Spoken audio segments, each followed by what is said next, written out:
पानी नहीं है बिल्कुल। बरसात में इसका हालात बहुत बिगड़ जाता है लग रहा है। ये ना ये बरसात में हालात बिगड़ जाता है तो बाढ़ आ जाए। हाँ ये देखिए अनस भाई, ये बाढ़ आ जाता है इसमें।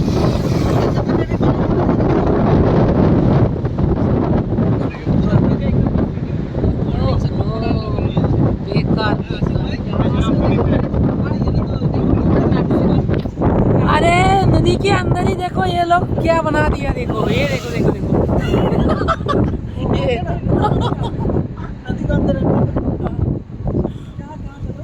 वो देखो नदी के अंदर ये लोग